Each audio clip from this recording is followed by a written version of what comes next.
శ్రీ గురుభ్యో నమః. హరిః ఓం.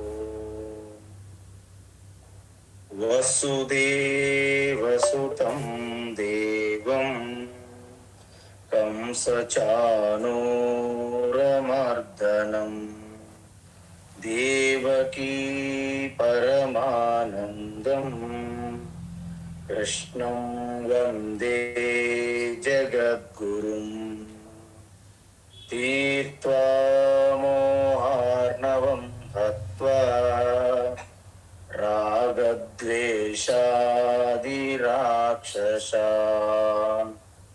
సీతా శాంతి సమాయుక్త ఆత్మా రామో విరాజతే. ఆత్మా రామో విరాజతే. ఆత్మస్వరూప బంధుగణం. భగవద్గీత జ్ఞానయజ్ఞంలో భాగంగా 10వ అధ్యాయము అంటే భగవాను యొక్క విభూతి విస్తారంగా వివరిస్తున్నారు. అవి మనం దర్శించే లౌకికంగా ఉంటాయి, అలౌకికంగా అంటే దివ్య విభూతులై ఉంటాయి. ఇప్పటి వరకు మనం సూర్య, చంద్రమ, అగ్ని, నదులు, పర్వతములు ఇవన్నీ చూసాం. ఇప్పుడు పురాణాలలో చెప్పే ఆ పురాణ గాథలు ఏవైతే ఉన్నాయో వాటిలో చెప్పే విభూతుల గురించి కూడా భగవాను ప్రస్తావన చేస్తున్నారు. ఎందుకంటే అప్పటికే పురాణాలు ఎంతో ప్రాచుర్యంలో ఉన్నాయి. అందువలన ఆ పురాణాల్లో ఉన్నటువంటి ఆ క్యారెక్టర్స్ ఏవైతే ఉన్నాయో వాటిలో శ్రేష్టతమంగా ఉన్నటువంటి ఆ విభూతులు కూడా నేనే అంటే నన్నుగా గుర్తించవలను అని అర్జునునికి ఒక కమాండ్ అంటే ఆదేశం, ఉపదేశం ఇస్తున్నారు. అయితే ఇంతవరకు మనం ఏం చూసాము? సిద్ధానాం కపిలో మునిహి అంటే ఈ సిద్ధులు ఎవరైతే సిద్ధులు సాధించారో వారిలో కపిల మహర్షి సర్వశ్రేష్ఠుడు. ఎందుకంటే వారు బ్రహ్మనిష్ట కలిగినటువంటి నిరంతరము ఆత్మనిష్టలో ఉన్నటువంటి ఒక గొప్ప అంటే బ్రహ్మ విద్య ఆచార్యతో పాటు సిద్ధులు కూడా కలిగి ఉన్నారు. శ్రీమద్ భాగవతములో మనము కపిల మహర్షిని విష్ణువు యొక్క అవతారముగా వర్ణిస్తారు. అందువలన మనం చూసాం ఈ సిద్ధులు ఎన్ని రకాలుగా వస్తాయని కూడా మనము చెప్పాము. అంటే సిద్ధులు సంపద వలను, అదేవిధంగా ఒక మంత్రం ఉచ్చారణ అంటే మంత్రం అనేది పురచ్చరణ అక్షరములు బట్టి ఉంటాయి. ఎన్ని అక్షరములు ఉంటే అన్ని అక్షరములకి అన్ని లక్షలతో మనము ఉచ్చారణ చేయాలి, జపం చేయాలి. లేదా అన్ని కోట్లు, ఎన్ని అక్షరములతో అన్ని కోట్లు. అప్పుడు ఆ మంత్రంకు ఉన్నటువంటి శక్తి, ఆ పొటెన్షియల్ శక్తి ప్రకటమవుతుంది అనమాట, లైక్ ఆటం బాంబు లాగా. సో అందువలన మంత్రం అండ్ ఔషధం అంటే అనేక రకములైనటువంటి మూలికలు, వాటి యొక్క పసరులు, చాలా ఔషధాలు తయారు చేస్తారు. అదేవిధంగా యోగాభ్యాసం వలన అంటే మీకు తెలుసు ఆ ప్రాణాయామం చేయడం, అదేవిధంగా ఆ ధారణ ధ్యానంతో పాటు అనేక ముద్రలు, బంధం ఉంటుంది, ముద్ర, బంధ, ఆసన, ప్రాణాయామ ఇవన్నీ కూడా ధారణ ధ్యానంతో కలిపి చేస్తారన్నమాట. క్రియాయోగ ఇవన్నీ ఉంటాయి. సో వీటి వలన ఆ సుప్తంగా ఉన్నటువంటి ఆ కుండలిని అంటే పొటెన్షియల్ గా ఉన్నటువంటి ఆ శక్తి విడుదలవుతుందన్నమాట. సో వీటి వలన కూడా అనేక రకమైనటువంటి సిద్ధులు వస్తాయి. అదేవిధంగా జన్మతః పుట్టినప్పటి నుండే ఆ ప్రారబ్ధ కర్మతో వచ్చినటువంటి ఆ శరీరంతో వచ్చినటువంటి వాటికి సిద్ధులు సంక్రమిస్తాయి అన్నమాట. అయితే మనం ఒక్కటి మాత్రం మర్చిపోకూడదు, సిద్ధులకి మీ ఆత్మ జ్ఞానమున సంబంధం లేదు, సిద్ధులకి మోక్షమునకు సంబంధం లేదు. అందువల్లనే మనము ఈ 4 రకాల మనుషుల గురించి మనము చెప్పాం. ఏమిటి? ఉత్తములు, శ్రేష్ఠులు ఆత్మతత్వం పూర్తిగా నిష్ఠలో ఉంటూ సిద్ధులు కూడా కలిగి ఉండవచ్చును. అది ఉత్తమతమ శ్రేష్ఠులు. తర్వాత వారు ఆత్మతత్వం ఎరిగి ఆత్మనిష్టలో ఉంటారు. వారికి సిద్ధులు లేకుండా కూడా ఉంటారు. అది 2వ రకం. 3వ రకము ఆత్మజ్ఞానము ఏమి ఉండదు, సిద్ధులు కలిగి ఉంటారు. అది 3వ రకం. ఇక 4వ రకం అనేది ఆత్మతత్వము తెలియదు, సిద్ధులు ఉండవు. వాళ్ళు సామాన్య మనుష్యులు అన్నమాట. అయితే సిద్ధులు ఆత్మతత్వం 2 కలిగి ఉన్న వారిలో శ్రేష్ఠులలో కపిల మహర్షి అగ్రగణ్యులు. తరువాత జీవన్ముక్తులు అంటే ఆత్మతత్వం, ఆత్మజ్ఞానం ఎరిగి సిద్ధులు లేకుండా ఉంటారు మహాత్ములు. ఎందుకు? ఆత్మయే సర్వ సిద్ధుల కల్లా శ్రేష్టమైన సిద్ధి అని రమణ మహర్షి ఉపనిషత్తులు చెప్పారు. రమణ మహర్షికి అడిగారు, సిద్ధుల సంగతి ఏమిటి? సిద్ధులేమి సిద్ధులండి, అవి స్వప్నంలో మీరు చూస్తున్నటువంటి అనుభవాలు ఏవైతే ఉన్నాయో వాటితో సమానమే మీ సిద్ధులు అన్నారు. మరి గొప్ప సిద్ధి ఏంటి? ఆత్మస్వరూపమే నేను అని ఎప్పుడైతే మీరు ఆత్మ అనుభూతి చెందుతున్నారో అదే సిద్ధుల కల్లా గొప్ప సిద్ధి అని చెప్పారు. సో ఈ విధంగా కేవలం సిద్ధులు కలిగిన వారు, అనేక మాయావి రాక్షసులు కూడా అనేక రకమైనటువంటి సిద్ధులు ఉంటాయి, కానీ వారు చివరికి సంసారులుగానే ఉంటారు.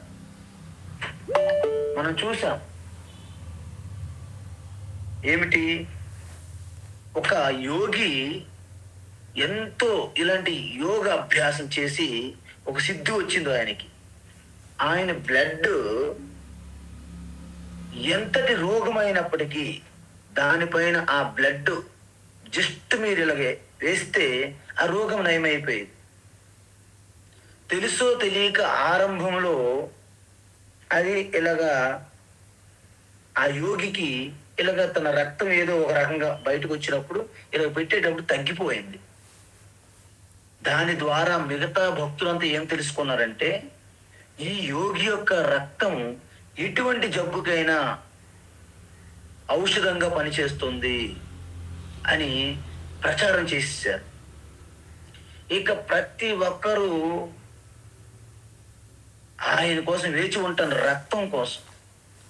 ఆయన వీళ్ళ బారి నుండి తప్పించుకొని ఎంత ప్రయత్నించినా వెంటపడి వేటాడి ఆ యోగిని చంపేశారు, రక్తం తీసుకున్నారు. అంటే అదే విధంగా మీకు చెప్పాను ఇంక మరికొన్ని. ఒక యోగి భూగర్భంలోకి వెళ్ళి 3 నెలల పాటు భూమి లోపల ఉన్నట్టు కప్పేశారు. వెళ్ళేటప్పుడు నాకు అర్ధరాజ్యం కావాలని టిహ్రీ గర్వాల్ రాజు దగ్గర ఒప్పందం చేసుకున్నారు. అయితే 3 నెలల తరువాత రాజు వచ్చాడు. వారిని అభిషేకంతో ఇక ఆయనకి అర్ధరాజ్యం ఏంటి, పూర్తి సామ్రాజ్యమే ఆయన పాదాక్రాంతం చేస్తానని రాజు భావిస్తున్నటువంటి తరుణములో బయటికి వచ్చిన వెంటనే ఏది నా యొక్క అర్ధరాజ్యం అని అడిగారు. ఎందుకు? ఏ కోరికతో అక్కడ సమాధిలోకి వెళ్ళాడో అదే కోరికతో బయటకు వచ్చారు. ఎటువంటి మార్పు లేదన్నమాట.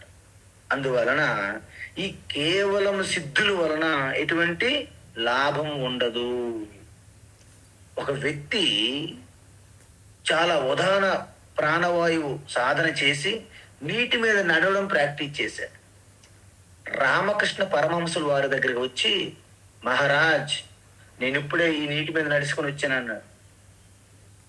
రామకృష్ణ పరమహంస ఆశ్చర్యంగా చూశారు.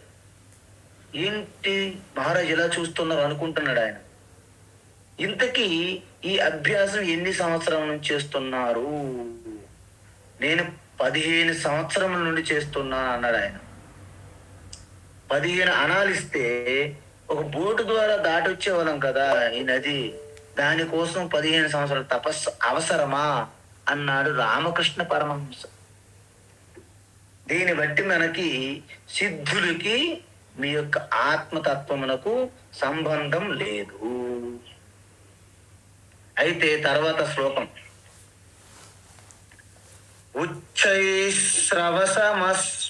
అశ్వానాం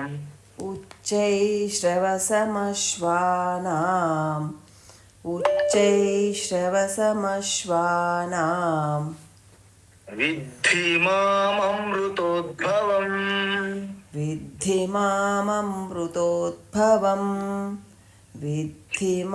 మామృతోద్భవం ఐరావతం గజేంద్రాణాం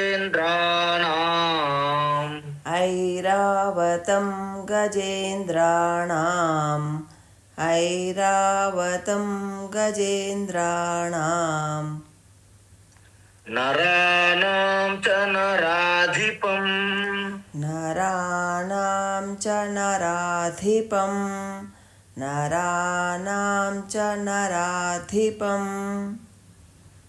ఉచ్చైశ్రవసమశ్వానాం విద్ధి మామృతోద్భవం ఉచ్చైశ్రవసమశ్వానాం విద్ధి మామృతోద్భవం ఉచ్చైశ్రవసమశ్వానాం విద్ధి మామృతోద్భవం ఐరావతం గజేంద్రాణాం నరాణాం చ నరాధిపం ఐరావతం గజేంద్రాణాం నరాణాం చ నరాధిపం ఐరావతం గజేంద్రాణాం నరాణాం చ నరాధిపం. ఇప్పుడు ఇంతవరకు మన గంగావతారం యొక్క కథ చూసాం. ఇప్పుడు ఇంకో కథ మనకి తెలియాలి. ఎందుకంటే ఈ కథని చుట్టుకొని మరికొన్ని విభూతులు పరమాత్మ విభూతులుగా చెప్తున్నారు పరమాత్మ కృష్ణ. ఏంటి ఇక్కడ కథ? ఇక్కడ క్షీరసాగర మథనం కథ మీ అందరూ వినుంటారు పురాణాల్లో. శ్రీమద్ భాగవతంలో కూడా వచ్చింది, అనేక పురాణాల్లో. అయితే ఈ 2 కథల్లోనూ మనము నేర్చుకోవలసినటువంటి ఒక ఉపదేశం ఉన్నది. అది ఇంపార్టెంట్. కథలు వినడం వలన మనకు వచ్చేది ఏమి ఉండదు. ఈ కథల ద్వారా దాగి ఉన్నటువంటి సందేశం ఏమిటి అంటే, జీవితంలో మనం ఏదైనా ప్రారంభించామంటే దాని మధ్యలో విడిచిపెట్టకూడదు.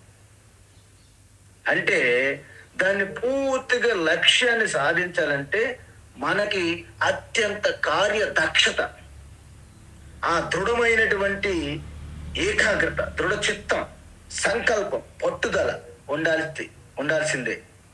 అవి లేకుండా ఏదో ఆరంభ సూరాహ అంటారు. ఇది ప్రతిదీ ప్రారంభించక్కర్లేదు. ప్రారంభించారంటే అనేక ఆటుపోటులు, అనేక ఎత్తుపల్లాలు, అనేక అప్ అండ్ డౌన్స్ వస్తుంటాయి. కానీ ఏది ఏమైనప్పటికీ పట్టు విడవని విక్రమార్కుని వలె అంటారు మన వాళ్ళు. అంటే ఒక శిల్పి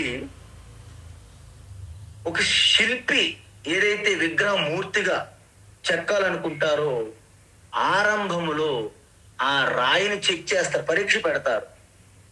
ఒక్కసారి ఆ ఇనుప రాడ్డుతో కొట్టిన వెంటనే రాయి పగిలింది అనుకోండి, ఈ రాయి పనికి రాదు అని పడేస్తారు.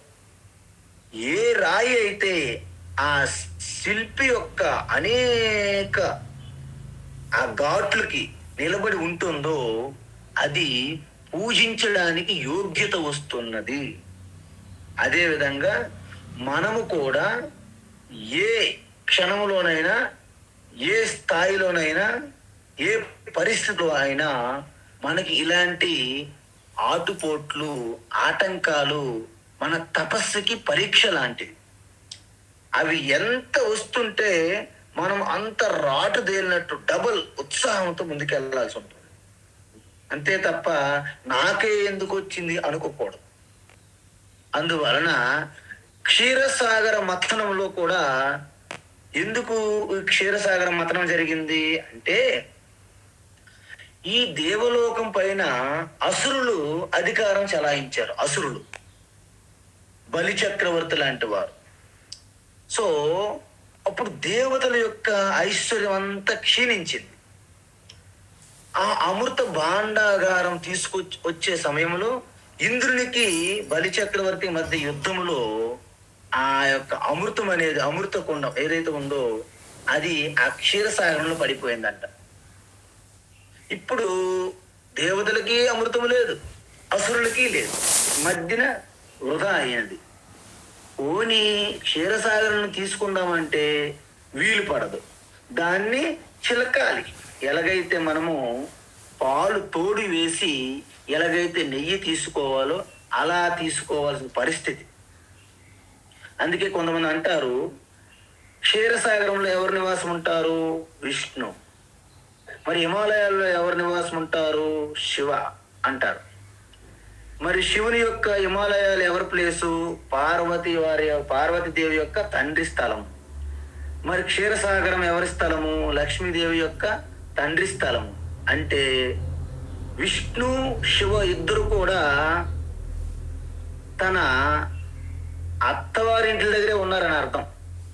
అందుకే జోక్ ఏంటంటే చెప్తుంటారు మహాత్ములు, ఎవరైనా సరే అత్యంత భద్రత సేఫ్ అంటే మీరు ఇల్లరికం వెళ్ళాల్సిందే. అత్తమామల ఇంట్లో అన్నీ అయిపోతే ఇంక మీకు ఏమి స్వతంత్రంగా ఏం చేయని పని లేదు, రెస్పాన్సిబిలిటీస్ తక్కువ ఉంటాయి మీరు అక్కడ ఉంటే అంటారు. ఉదాహరణకి విష్ణు శివ అంటారు. సో ఈ విధంగా ఎప్పుడైతే క్షీరసాగరంలో మంత్రం చేయాలో అదేమైనా చిన్న పాలకుండ, చిన్న కవ్వంతో చేయడానికి, అందువలన దాన్ని చిలకడానికి కవ్వం రాడ్డు ఏది కావాలి అంటే మందర పర్వతం అయితే కరెక్ట్గా ఉంటుందని నిర్ణయించారు. సో మందర పర్వతం అయితే తెస్తారు. మరి దాన్ని తిప్పేందుకు తాడు ఉండాలి కదా. తాడు ఏ తాడు ఉపయోగిస్తారు? మన తాడా? లోకల్ తాడులా పనికిరావు. అయితే శివుని మెడలో ఒక పాము ఉంది, దాన్ని వాసుకి అంటారు. వాసుకి ఒప్పుకున్నది, ఓకే నన్ను వాడండి, నలిగిపోద్ది. కానీ మరి తపస్సు. సో మందర పర్వతం వచ్చింది, వాసుకి తాడు కూడా తెచ్చారు. అయితే ఈ క్షీరసాగరంలో మందర పర్వతం పెట్టి చిలకాలంటే దానికి బేస్ ఉండాలి. అప్పుడు సాక్షాత్ విష్ణు కూర్మావతారంగా అవతరించారు. అంత సెటప్ అయింది. కానీ ఎవరు తిప్పుతారు ఈ మందర పర్వతాన్ని? తిప్పాలంటే వాసుకి తాడు రెండు వైపు పట్టుకోవాలి. అంటే దేవతలు రాక్షసులు పోటీ పడుతున్నారు. మేము ఇటు పట్టుకుంటామంటే మేము అంటే ఏంటి? ఒకరు తల వైపు పట్టుకోవాలి, ఇంకొకరు తోక వైపు పట్టుకోవాలి. అందుకే ముందు మనం వివేకముతో ఆలోచన చెయ్యాలి. దేవతలు ఏం ఆలోచించారంటే, మనం ఏది ముందుకు చేస్తామన్నా అసురులు వ్యతిరేకిస్తారు కాబట్టి మనము తలవైపు పట్టుకుందాం అందాం, అలా అంటే బాగుంటది అని ఆలోచించారు దేవతలు. దేవరాజు ఇంద్ర బలి చక్రవర్తి, మేము ఈ వాసుకి తల భాగం యందు ఉంటాము అన్నారు. మిగతా అసురులు అంట నో నో నో వద్దు, మేము తల పట్టుకుంటాము అని అసురులు అన్నారు. దేవతలకు అర్థమైంది మంచి పని జరిగింది అని తోక వైపు వెళ్ళారు. అప్పుడు ఈ ఇద్దరు పార్టీలు, అసురులు దేవతలు, ఆ యొక్క వాసుకుని తిప్పుతుంటే ఆ తల భాగం నుండి కాటు వేయడము, విషం చిమ్మడము చేస్తుంది. మరి పాము కదా, అందులో విశ్వన్న సర్పాల్లో వాసుకి ఒకటి. సో ఈ విధంగా మీరు ఏదైనా తపస్సు ఒక కార్యాన్ని ప్రారంభించిన వెంటనే మీకు ఏమొస్తుంది? వ్యతిరేకత వస్తుంది. వద్దు, ఇది మీరు చేయొద్దు అంటారు వ్యక్తులు. వాతావరణం కూడా మీకు అనుకూలించదు. అందువలన మీకంత విరుద్ధమైన వాతావరణం వస్తుంది. కాబట్టి దానిని ఆలాహలము లేదా విషముతో పోల్చారనమాట. అందుకే ఇక్కడ మొట్టమొదటిసారి విషం వస్తుందన్నమాట. ఆ క్షీరసాగర మంథనములో విషం వచ్చింది. సో విషం వస్తే మొత్తం సృష్టి నాశనం అయిపోతుంది ఆ విషముతో. మరి ఎలా? అప్పుడు వెంటనే దేవతలు అసురులు కలిసి భయపడి ఆగిపోలేదు. పరమశివుణ్ణి ప్రార్థన చేశారు. మహాదేవ్ మాత్రమే రక్షించగలని రెండు పార్టీలు ప్రార్థన చేస్తే అప్పుడు మహాదేవ్ వచ్చి ఆ యొక్క విషాన్ని అలాగా త్రాగారు. మీ అందరికీ తెలుసు, ఆ విషం త్రాగేటప్పుడు ఈ గొంతు భాగం లోపలికి విషం వెళ్తే ఎక్కడ ప్రమాదమని పార్వతీదేవి వచ్చి ఈ మెడను గట్టిగా పట్టుకున్నారు అంట. అందుకే అక్కడ విషము దాచిపెట్టారు. కాబట్టి అందువలన నీలంగా కంఠం అయ్యింది. కాబట్టి నీలకంఠ నమః, అందువలన నీలకంఠ అని పేరు వచ్చింది. ఇది శివ యొక్క డ్యూటీ అయిపోయింది అక్కడ. తరువాత ఈ క్షీరసాగర మంత్రములో వారికి అనేక రకమైనటువంటి వస్తువులు బయటపడ్డాయి, ఒక్కొక్కటి ఆర్డర్లో. ఇక్కడ ఈ సముద్ర మంత్రం నుండి దగ్గర 14 రత్నాలు వచ్చినాయంట. 14 అంటే ఎక్కువ వచ్చాయి. 14 ముఖ్యమైనవి గుర్తుపెట్టుకోవాలని చెప్పారు. ఏంటి? లక్ష్మీ కౌస్తభ పారిజాత కుసుమా ధన్వంతరి చంద్రమా గావ కామధుగా సురేశ్వర గజో రంభాది దేవాంగనా అశ్వసప్తముఖో సుధా హరిదనో శంభో విషం చాంబుదే రత్నానీతి 14 ప్రతిదినం కుర్వంతు నో మంగళం. సో ఈ 14 రత్నాల్ని ప్రతిరోజు స్మరణం చేసుకోవాలని చెప్తారు. ఏంటి? లక్ష్మి, కౌస్తుభమణి, పారిజాతము, ధన్వంతుడి నుంచి వచ్చినటువంటి ఆ యొక్క అమృత కలశము, చంద్రుడు, అలాగే లక్ష్మి, అదే కామధేనువు, కల్పవృక్షము, ఐరావతము, అదేవిధంగా రంభ, ఊర్వశి లాంటి అప్సరసలు కూడా. అదేవిధంగా అశ్వం వచ్చింది. అదే అన్నాం కదా, ఉచ్చై శ్రవశం. శ్రవశము అంటే అశ్వము, ఉచ్చై అంటే శ్రేష్టమైనటువంటి గుర్రము. అదేవిధంగా అమృతము, అదేవిధంగా మన నారాయణ ధనస్సు, హరిధనస్సు, అదేవిధంగా విషం కూడా వచ్చింది. విషం ఎవరికి ఇచ్చారండి? శివుడికి ఇచ్చారు. అందుకే భోలేనాథ్ పాపము ఏదైనా ఓకే. అందుకే బిల్లోపక్షరము కాస్త గంగా జలంతోనే తృప్తి చెందుతారు అంటారు శివ. సో ఈ విధంగా ఈ యొక్క 14 రత్నాలను స్మరించడం వలన మీకు మంగళం కలుగుగాక, మనకు మంగళం కలగాలి అని కాళిదాస్ చెప్పారు.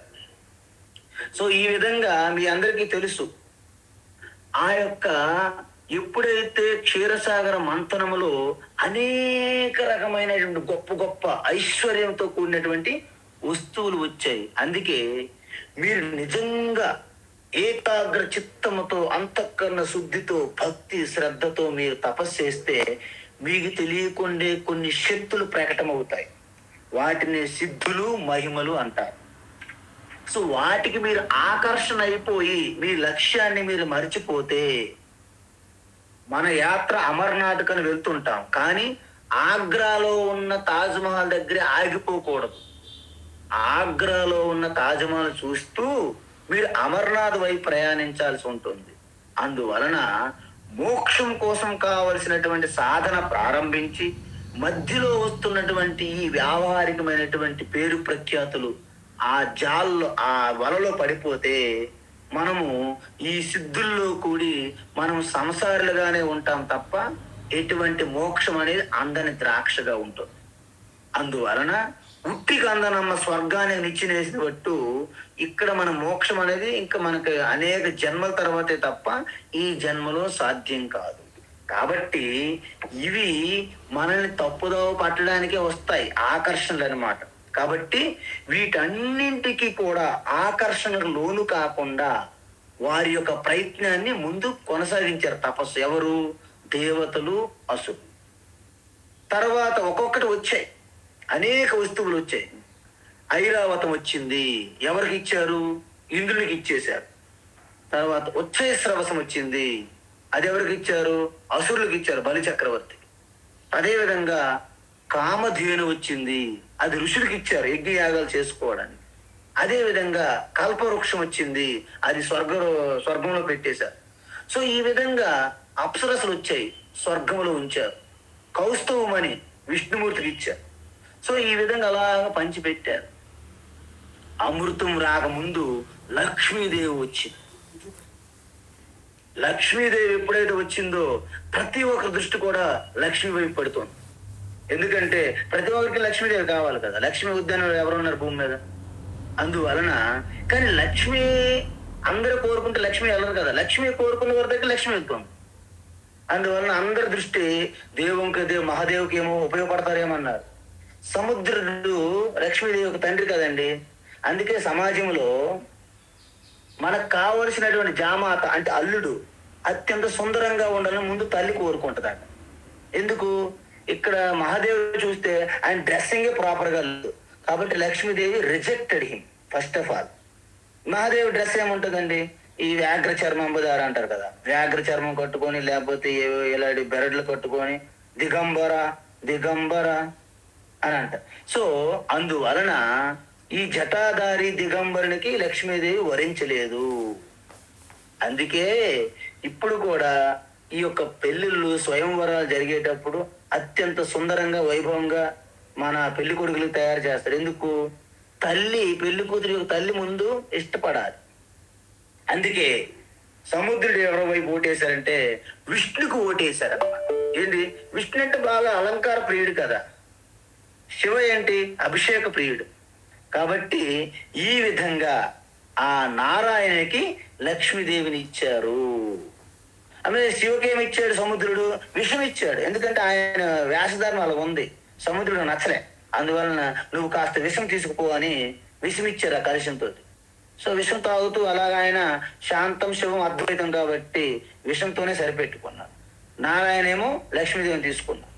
సో ఈ విధంగా వచ్చినటువంటి ఈ సముద్ర క్షీరసాగర మంథనములో అనేక వస్తువులు వచ్చాయి. దాంట్లో ఉచ్చైశ్రవశం అశ్వానం అంటే అశ్వాలలో అంటే గుర్రాలలో ఉచ్చైశ్రవశం అంటే ఉన్నతమైన శ్రేష్టమైన గుర్రము నా స్వరూపంగా దర్శించండి అని భగవాన్ కృష్ణ చెప్పారు. అది ఎలా వచ్చింది? అమృతంతో పాటు వచ్చింది. అమృతం ఎలా వచ్చింది? క్షీరసాగర మంథనములో చివరగా వచ్చినటువంటి అమృతమే బ్రహ్మ విద్య. ఇక్కడ అమృతం తాగినంత మాత్రాన్ని మీకు మోక్షం కాదు, అది ఒక రకమైనటువంటి ఉపమానం. అంటే చివరికి మీ తపస్సులో కూడా చివరికి వచ్చేది మీకు ఆత్మనిష్ట, ఆత్మానుభూతి, అపరోక్షానుభూతి. అందుకే ఈ దేవతలు అసురులు బయట ఉన్నారనే కాదు, మనలోనే ఉంటాయి. నెగిటివ్ ఫోర్స్, పాజిటివ్ ఫోర్సెస్ అంటే దైవీ శక్తులు, ఆసురిక శక్తులు కూడా మన లోపల ఉన్నాయి. అందువలన కురుక్షేత్రంలో జరిగే పాండవులకి కౌరులకి మధ్య జరిగే యుద్ధం కూడా ఈ ధర్మానికి అధర్మానికే జరిగింది, నిత్యమంలో జరుగుతుంది. కాబట్టి మనలో కూడా ఫస్ట్ మనకి ఒక వ్యతిరేకత వస్తుంది.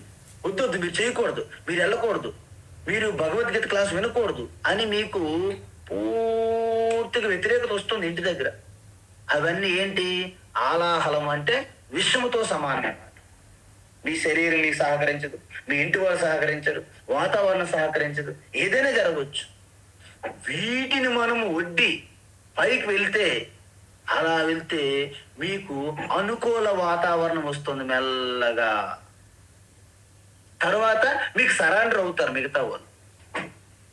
అందుకే చివరికి వచ్చేది అమృతం ఏదైతే ఉందో అదే సునాయాసంగా సహజ సమాధి స్థితిలో ఉండే ఆ స్థితినే అమృతము అంటారు ఇక్కడ పురాణ కథలలో. కాబట్టి విద్ధి మాం అమృతోద్భవం అంటే అమృతంతో పాటు వచ్చినటువంటి ఉచ్ఛ్వాసరవసం ఏదైతే ఉందో అది నా స్వరూపంగా విద్ధి అంటే తెలుసుకో. అదే విధంగా గజేంద్రాణం అంటే ఏనుగులన్నిట్లో సర్వశ్రేష్టమైనటువంటి ఐరావతం. ఐరావతం అంటే ఏంటండి? తెల్లగా శ్వేత వర్ణంలో ఉంటుంది, 4 దంతాలు ఉంటాయి. సాధారణంగా ఏనుగులకి ఎన్ని ఉంటాయి? దంతాలు 2 ఉంటాయి. కానీ ఇక్కడ 4 దంతములు కలిగి అత్యద్భుతమైనటువంటి దేవలోకంలో ఉన్నటువంటి ఐరావతం. అందువలన ఆ ఐరావతం అనేది ఐశ్వర్యానికి గుర్తు. అది నా స్వరూపంగా తెలుసుకో అని చెప్పారు. నరానాం అంటే నరానాంచ నరాధిపం. నరాధిప అంటే రాజు అని అర్థం. అంటే ఆ రోజుల్లో రాజులు ఉండేవారు. మరి ఇప్పుడు రాజులు లేరు కదా, మరి ఎవరిని ఈశ్వరుని యొక్క విభూతిగా చూస్తాము అంటే దేశాన్ని పాలించే ఇప్పుడు ఎవరైతే పాలకులు ఉన్నారో వారిని మనం రాజుగా మనం తీసుకోవాలి. అంటే ఇప్పుడు భారతదేశానికి ఈ యొక్క రాజు అంటే ప్రభు ఎవరంటే నరేంద్ర మోడీ లాంటి వాళ్ళే ప్రధానమంత్రియే మనకి ఈ యొక్క పాలకులే ఉంటారు. కాబట్టి వారు సాధారణ మనుషులందరిలోకి శ్రేష్టమైన వారు. సో ఈ విధంగా మనకి ఏనుగు చెప్పారు, గుర్రం చెప్పారు, ఇంకా మరికొన్ని క్షీరసాగర మంత్రంలో వచ్చినటువంటి వాటి గురించి చెప్తున్నారన్నమాట. ఆయుధానామహం వజ్రం. ఆయుధానామహం వజ్రం. ఆయుధానామహం వజ్రం. ధేనూనామస్మి కామధుక్. ధేనూనామస్మి కామధుక్. ధేనూనామస్మి కామధుక్. ప్రజనశ్చాస్మి కందర్పః. ప్రజనశ్చాస్మి కందర్పః. ప్రజనశ్చాస్మి కందర్పః. సర్పానామస్మి వాసుకిః. సర్పాణామస్మి వాసుకిః. సర్పాణామస్మి వాసుకిః. ఆయుధానామహం వజ్రం. ధేనూనామస్మి కామధుక్. ఆయుధానామహం ఆయుధానామహం వజ్రం. ధేనూనామస్మి కామధుక్. ఆయుధానామహం వజ్రం. ధేనూనామస్మి కామధుక్. ప్రజనశ్చాస్మి కందర్పః. సర్పానామస్మి వాసుకిః. ప్రజనశ్చాస్మి కందర్పః. సర్పాణామస్మి వాసుకిః. ప్రజనశ్చాస్మి కందర్పః. సర్పాణామస్మి వాసుకిః. ఉత్తమం. అయితే ఇక్కడ ఆయుధాలలో అంటే శస్త్రము అంటారు. శస్త్రము అస్త్రము 2 ఉంటాయి. అస్త్రం అంటే ఏంటంటే మంత్రశక్తి ద్వారా ప్రయోగించేదాన్ని అస్త్రము అంటారు. అది కాకుండా మన చేతుల ద్వారా ప్రయోగించే ఏవైతే ఆయుధాలు ఉంటాయో వాటిని శస్త్రము అంటారు. అయితే ఈ శస్త్రాలలో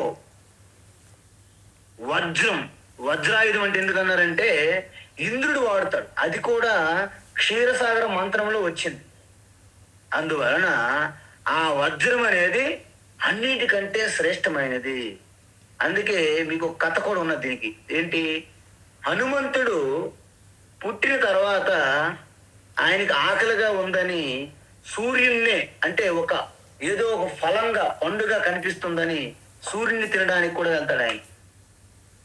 అప్పుడు ఇంద్రుడు తన వజ్రాయుధం ప్రయోగిస్తాడన్నమాట. అందుకే హనుమ అంటే పెద్ద ఈ దవడలు ఉంటాయి చూడండి, దాంతో ఆయనకి హనుమాన్ అని పేరు వచ్చింది యాక్చువల్ చెప్పాలంటే.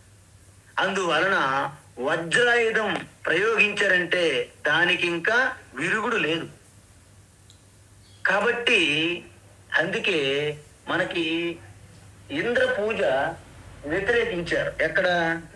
శ్రీమద్ భాగవతంలో చూస్తే ఇంద్ర పూజని వ్యతిరేకిస్తారు. అప్పుడు ఇంద్రునికి కోపం వస్తుంది. కోపం వచ్చినప్పుడు ఏం చేస్తారు? అప్పుడు కృష్ణ పరమాత్మ పూర్తిగా దాన్ని శాంతింప చేస్తారనమాట. ఏం చేసి గోవర్ధనగిరి ఎత్తి అలాగ భక్తితో శాంతింప చేస్తారు వజ్రాయుధాన్ని. అందువలన ఇంద్రుడు ఏదైతే ప్రయోగిస్తాడో వజ్రాయుధం అనేది ఈ సృష్టిలో దానికి విరుగుడు లేదు. కాబట్టి అలాంటి ఆయుధాలలో వజ్రాయుధం యొక్క గొప్పతనం చాలా ఉత్తమమైంది. కాబట్టి ఆ వజ్రాయుధం కూడా నా యొక్క విభూతి అని చెప్తున్నారు. అదే విధంగా ధేను అంటే ఆవు. మరి సాధారణ గోవుల్లో కాకుండా కామధేను అని ఉంటది. అది ఎక్కడ ఉంటది? వశిష్ఠు దగ్గర కూడా ఉన్నది. అంటే ఋషుల దగ్గర ఉంటాయి. ఎలా? ప్రతిరోజు యజ్ఞ యాగాదులకు కావలసినటువంటి పాలు, ఆ నెయ్యి అన్ని అవసరం. కాబట్టి మనం ఏది కోరుకుంటే అది ఇస్తుందండి. కామధేను అనేది కేవలం పాలనే కాదు. ఒక్కసారి విశ్వామిత్రుడు గాదే, ఆయన రాజు క్షత్రియుడు యాక్చువల్. విశ్వామిత్రుడు యుద్ధం చేసి అలసిపోయి వశిష్ఠుడు ఒక ఆశ్రమానికి వెళ్ళారు. వెళ్ళినప్పుడు విశ్వామిత్రుడికి పూర్తిగా ఆతిథ్యం ఇవ్వాలి. ఎవరు? వశిష్ఠులు. వశిష్ఠులు కేవలం ఆశ్రమంలో ఉన్నారు, కుటీరంలో. ఈయనకేమంత శక్తి ఉంటుంది అనుకున్నారు విశ్వామిత్రుడు. అయితే విశ్వామిత్రుడికి ఆయన ఏమన్నారు? మహారాజా, మీరు ఇక్కడ ఆతిథ్యం నేను ఇస్తాను, స్వీకరించండి, మీరు ఏం కావాలంటే అది కోరుకోండి అన్నారు. వెంటనే విశ్వామిత్రుడికి చిన్నపాటి కోపం వచ్చింది. ఒక రాజుకి ఏం కావాలో కోరుకోమంటారా? సైన్యం అంతా ఉన్నది, వాళ్ళు ఏవేవి కోరుకుంటారో తెలియదు. వశిష్ఠులు వారు అన్నారు, నో ప్రాబ్లం, ఏం పర్వాలేదు, మీరు ఏదైనా కోరుకోవచ్చు అంట. వెంటనే ఇక కామధేను పట్టుకొని వాళ్ళు ఏమేమి అడిగారు అన్ని కూడా తెచ్చిపెట్టేసింది. కామధేను ఒక్కసారి ఆవాహన చేస్తే చాలు మనకు కావలసినవన్నీ వచ్చేవన్నమాట. అందుకే దాన్ని కామధేను అన్నారు. అయితే అది చూసి విశ్వామిత్రుడి కోపం వచ్చింది. మీలాంటి ఋషి దగ్గర ఇలాంటి కామధేను ఎందుకు? రాజ్యానికి సంబంధించిన రాజుకు ఉండాలి తప్ప మీకొద్దు, నాకు ఇచ్చేయండి అన్నారు.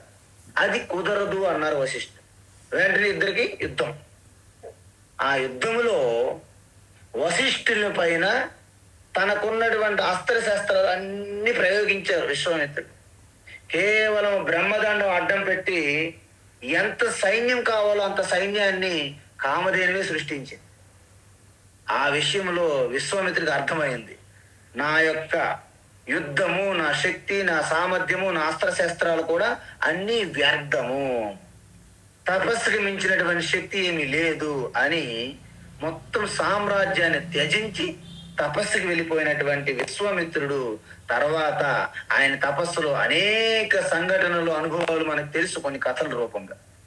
చివరికి బ్రహ్మర్షిగా మారారు విశ్వామిత్రుడు. ఆయన ద్వారా ప్రకటమైనటువంటి మహామంత్రం గాయత్రి మంత్రం. సో ఈ విధంగా కామధేనువు అంటే గోవులలో కామధేనువు నా స్వరూపంగా గుర్తించు అని చెప్తున్నా. ప్రజనః అస్మి కందర్ప. చూడండి, ఈ సృష్టి మొట్టమొదట బ్రహ్మాజీ, సృష్టికర్త బ్రహ్మాజీ సృష్టి చేయాలంటే కొంతమంది సప్త ఋషుల కంటే ముందు సనత్ కుమార, సనత్ సుజాత, సనక, సనంద వీళ్ళు నలుగురిని సృష్టి చేశారు మానసికంగా. వారేమో సృష్టి చేయకుండా నివృత్తి మార్గంలోకి వెళ్ళిపోయారు వాళ్ళు. తరువాత ఏం చేశారు? సప్త ఋషులు ప్రజాపతుల్ని సృష్టి చేశారు.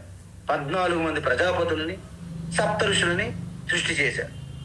సో వారు సృష్టి యొక్క సంతానం, అంటే ఈ సృష్టి కొనసాగించాలంటే ఆ సంతానోత్పత్తి కావలసినటువంటి ఆ శక్తి ఏదైతే ఉంటుందో దానిని కందర్ప, ఆ కందర్ప నేను.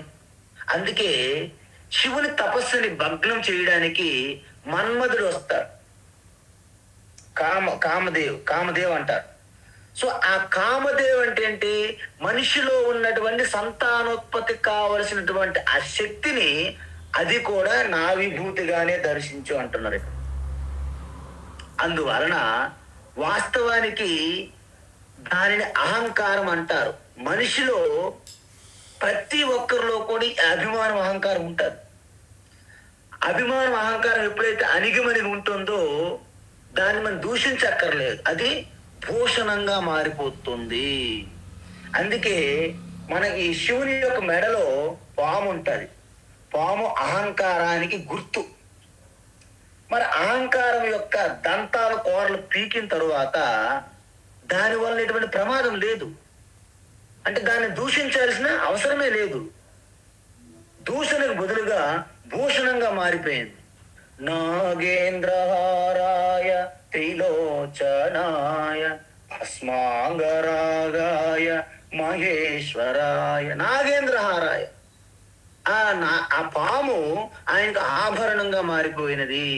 కాబట్టి ఎప్పుడైతే మన అహంకారంలో కోరలు పీకేశామో అది మనకి శక్తిగా, మనకి గొప్పతనంగా, ఐశ్వర్యంగా, యశస్సు అంటే మనకు ఒక యశస్సుగా మారిపోతుంది, ఐశ్వర్యంగా.